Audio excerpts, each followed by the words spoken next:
Formula ఈ race కేసులో విచారణకు హాజరైన కేటీఆర్ను ఏసీబీ అధికారులు అడ్డుకుని హైడ్రామా నడిపించారు. లాయర్తో వస్తే అనుమతించబోమని అధికారులు గేటు బయటే ఆయనను అడ్డుకున్నారు. దాదాపు 40 నిమిషాల పాటు పోలీసులు కేటీఆర్ను కారులోనే కూర్చోబెట్టి హైడ్రామా నడిపించారు. లాయర్తో వస్తే భయమెందుకు అని కేటీఆర్ ప్రశ్నించారు. ఏసీబీ అధికారులు తప్పుడు స్టేట్మెంట్ రికార్డు చేస్తే దానికి ఎవరు బాధ్యులని కేటీఆర్ మీడియా సాక్షిగా ప్రశ్నించారు. రాజ్యాంగం కల్పించిన హక్కులను కూడా రేవంత్ రెడ్డి ప్రభుత్వం పోలీసులు కాలరాస్తున్నారని విమర్శించారు. ఫార్ములా ఈ రేస్ కేసులో బీఆర్ఎస్ వర్కింగ్ ప్రెసిడెంట్ కేటీఆర్ విచారణకు హాజరైన సమయంలో ఏసీబీ అధికారులు హైడ్రామా నడిపించారు. ఏసీబీ నోటీసుల మేరకు కేటీఆర్ తన న్యాయవాదులను తీసుకుని బంజారాహిల్స్ లోని ఏసీబీ ఆఫీస్ కు చేరుకోగా అధికారులు గేటు బయటే ఆయనను అడ్డుకున్నారు. దాదాపు 40 నిమిషాల పాటు పోలీసులు కేటీఆర్ ను కారులోనే కూర్చోబెట్టి హైడ్రామా నడిపించారు. తమ విచారణకు కేటీఆర్ ఒక్కరే రావాలని ఏసీబీ అధికారులు ఆదేశించారు. తనతో లాయర్ రావాల్సిందేనని ఏసీబీ అధికారులు తప్పుడు స్టేట్మెంట్ రికార్డ్ చేస్తే దానికి ఎవరు బాధ్యులని కేటీఆర్ మీడియా సాక్షిగా ప్రశ్నించారు. లాయర్ తో విచారణకు రావడం తన ప్రాథమిక హక్కు అని కేటీఆర్ వారికి వివరించారు. అనంతరం లాయర్ తో ఏసీబీ అనుమతించకపోవడంతో ఏసీబీ డీఎస్పీ మాజిద్ అలీఖాన్ కు లిఖిత పూర్వకంగా స్టేట్మెంట్ అందజేసి అక్కడి నుంచి బయలుదేరారు.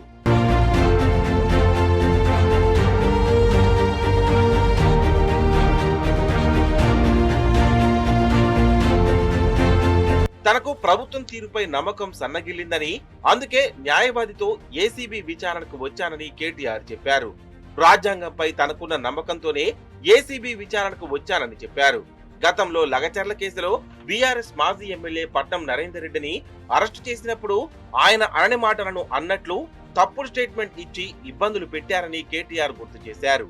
ఇప్పుడు తాను ఒక్కడే వెళ్తే లేనిపోని ఆరోపణలు, నిందలు వేసి తాను మాట్లాడని మాటలు కూడా వక్రీకరించి తప్పుడు స్టేట్మెంట్ రికార్డు చేసే అవకాశం ఉందని, అందుకే తాను లాయర్ తోనే విచారణకు హాజరవుతానని స్పష్టం చేసినట్టు తెలిపారు.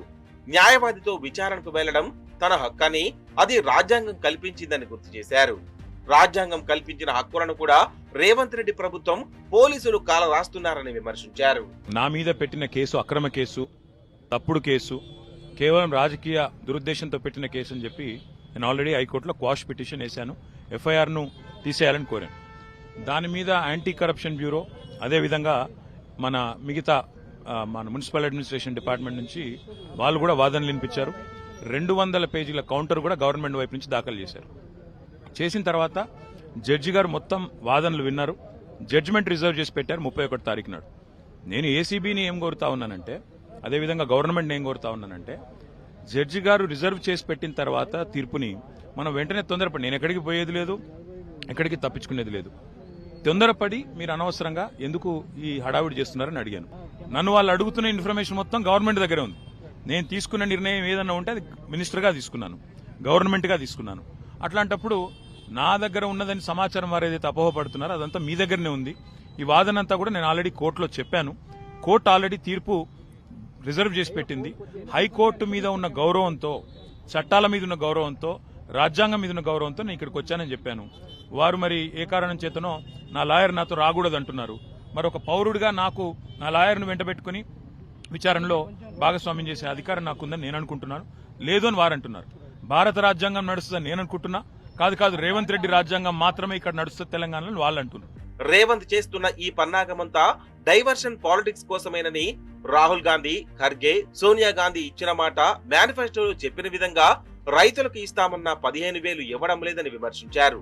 రైతుల నుంచి వచ్చే వ్యతిరేకతను కప్పిపుచ్చేందుకు ఈ డైవర్షన్ పాలిటిక్స్ ను వాడుతున్నారని, ప్రభుత్వంపై వ్యతిరేకత వచ్చినప్పుడల్లా ఏదో ఒక అంశాన్ని తన అనుకూల మీడియా ద్వారా తెర మీదకు తెస్తున్నాడని కేటీఆర్ ఆగ్రహం వ్యక్తం చేశారు. ఏసీబీ నమోదు చేసిన కేసును కొట్టివేయాలని కోరుతూ వేసిన క్వాష్ పిటిషన్ పై వాదనలు జరిగాయని, హైకోర్టు తీర్పును రిజర్వ్ చేసిందని కేటీఆర్ తెలిపారు. ఈ అంశాన్ని చూపించి ఏసీబీకి లేఖ రాసి రాకుండా ఉండొచ్చని, కానీ తాను అలా చేయలేదన్నారు. బాధ్యత గల వ్యక్తిగా విచారణకు వచ్చినట్టు తెలిపారు. ఒకవేళ నేను లాయర్ లేకుండా వెళితే 100% తనపై తప్పులు బనాయిస్తారని, తాను కేసును ఒప్పుకున్నానని, ఏదో తప్పులు చేశానని వాళ్ళ అనుకూల మీడియాలో బ్రేకింగ్లు వేయిస్తారని అన్నారు. రేవంత్ ను తాను నమ్మను కాబట్టే లాయర్ తో వస్తానని చెప్పానని తెలిపారు. తాను ఏ తప్పు చేయలేదు, నిజాయితీగా ఉన్నాను కాబట్టే విచారణకు వచ్చాను.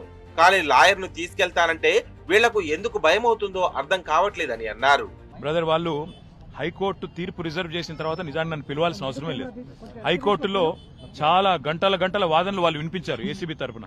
ఇవాళ కొత్తగా మళ్ళీ ఇప్పుడు శోధించేది సాధించేది ఏమి లేదు.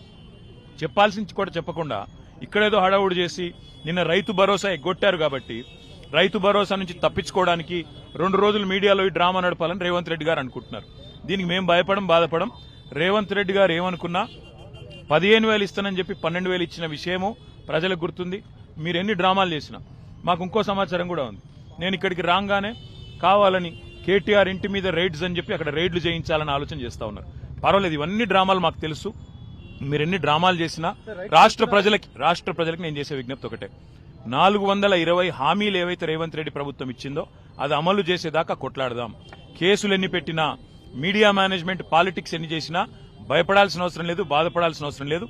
వాళ్ళు ఎన్ని రైడ్స్ చేసుకున్నా, ఎన్ని డ్రామాలు చేసినా, ఇవాళ నా లాయర్లుంటే వాళ్ళకి వచ్చిన ఇబ్బంది ఏంటంటే, నాతో పాటు లాయర్లుంటే నా రైట్స్ ప్రొటెక్ట్ చేయబడతాయి. ఎందుకంటే మా పట్నం నరేందర్ రెడ్డి గారిని అరెస్ట్ చేసినప్పుడు ఆయన ఇవ్వని స్టేట్మెంట్ ఇచ్చినట్టుగా పోలీసులు తప్పుడు వార్తలు రాసి మీడియాకి లీక్ చేశారు. అట్లా కాకుండా నా రైట్స్ నేను ప్రొటెక్ట్ చేసుకోవాలి కాబట్టి లాయర్ ఉండాలని కోరుతున్నాను. వాళ్ళకు వచ్చిన ఇబ్బంది ఏంటంటే, ఏసీబీ అర్థాన్ని ముఖ్యమంత్రి పూర్తిగా మార్చివేశారని కేటీఆర్ విమర్శించారు. యాంటీ కరప్షన్ బ్యూరోను కాస్త యనమల కాన్స్పిరసీ బ్రాంచ్ గా మార్చారు. సీఎం కనుసన్నల్లోనే పోలీసులు, ఏసీబీ వంటి దర్యాప్తు సంస్థలు పనిచేస్తున్నాయని అన్నారు. తాను మంత్రిగా నిర్ణయం తీసుకున్నానని అందుకు సంబంధించిన చెల్లింపులు, నిబంధనలు చూడాల్సిన బాధ్యత అధికారులపై ఉంటుందని అన్నారు. ఫార్ములా ఈ రేస్ కేసు నిర్వహణ సంస్థల్లో ఒక్కటైన గ్రీన్కో కంపెనీ బీఆర్ఎస్ కు లంచం ఇచ్చిందని, క్విడ్ ప్రోకో విధానంలో డబ్బులు చెల్లించారన్న ఆరోపణలపై కేటీఆర్ వివరణ ఇచ్చారు. గ్రీన్కో అనే కంపెనీ దేశంలోని అన్ని పార్టీలకు ఎలక్టోరల్ బాండ్లు ఇచ్చిందని చెప్పారు. పార్లమెంటు ఆమోదించిన ఎలక్టోరల్ బాండ్లు ఇవ్వడం అవినీతి ఎలా అంటారని ప్రశ్నించారు. గ్రీన్కో కంపెనీ ఎలక్టోరల్ బాండ్లు ఇచ్చింది 2022లో అయితే ఫార్ములా ఈ రేస్ జరిగింది 2023లో అని కేటీఆర్ స్పష్టతనిచ్చారు.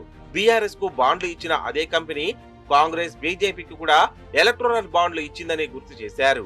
పనికిమాలిన ఆరోపణలు వదిలేసి ఇకనైనా సీఎం రేవంత్ రెడ్డి ప్రజల బాగోగుల గురించి ఆలోచించాలని కేటీఆర్ హితవు పలికారు. నరేందర్ రెడ్డికి జరిగింది వాళ్ళ నాకు జరగదని గ్యారంటీ ఏంది? నరేందర్ రెడ్డి ఇయ్యని స్టేట్మెంట్ ఇచ్చినట్టు, కన్ఫెషన్ ఇచ్చినట్టు, అనవసరంగా నా పేరు చెప్పినట్టు లేనిపోని పుకార్లు వీళ్ళే సృష్టించిన పోలీసు వాళ్ళు మీడియాకు లీక్లు ఇచ్చాను. ఇలా నాకు కూడా అట్లే చేస్తారనేది నా డౌట్. నా హక్కుల కోసం తప్పకుండా నేను కొట్లాడతాను. న్యాయవాదుల సమక్షంలో ఎంక్వైరీ చేయాలని కోరుతున్నా. తప్పే ఉంది? రానీయం, మా ఇష్టం. ఇది ఇక్కడ భారత రాజ్యాంగం లేదు, అంబేద్కర్ రాసిన రాజ్యాంగం లేదు, అనుముల రేవంత్ రెడ్డి రాసిన రాజ్యాంగం ఉంది. మా ఇష్టం, మా జాగీర్ అంటారు. ఏం చేయాలి? ఏసీబీ విచారణకు కేటీఆర్ వస్తున్న నేపథ్యంలో ఆదివారం రాత్రి నుంచే అటు ఏసీబీ ఆఫీసు, ఇటు తెలంగాణ భవన్ వద్ద భారీ స్థాయిలో పోలీస్ బందోబస్తు ఏర్పాటు చేశారు. కేటీఆర్ తో పాటు బీఆర్ఎస్ కార్యకర్తలు కూడా వస్తారనే ఆలోచనతోనే తెలంగాణ భవన్ నుంచి ఏసీబీ ఆఫీసు వరకు 300 మందికి పైగా పోలీసులను మోహరించారు. ఏసీబీ ఆఫీస్ ముందు సుమారు 150 మంది పోలీసులు పహారా కాశారు. మీడియాకు సైతం ప్రత్యేకంగా బారికేడ్లు పెట్టి ఆఫీస్ ముందే నిలవరించారు. తెలంగాణ భవన్ వద్ద బందోబస్తును డీసీపీ ర్యాంకు అధికారి పర్యవేక్షించారు.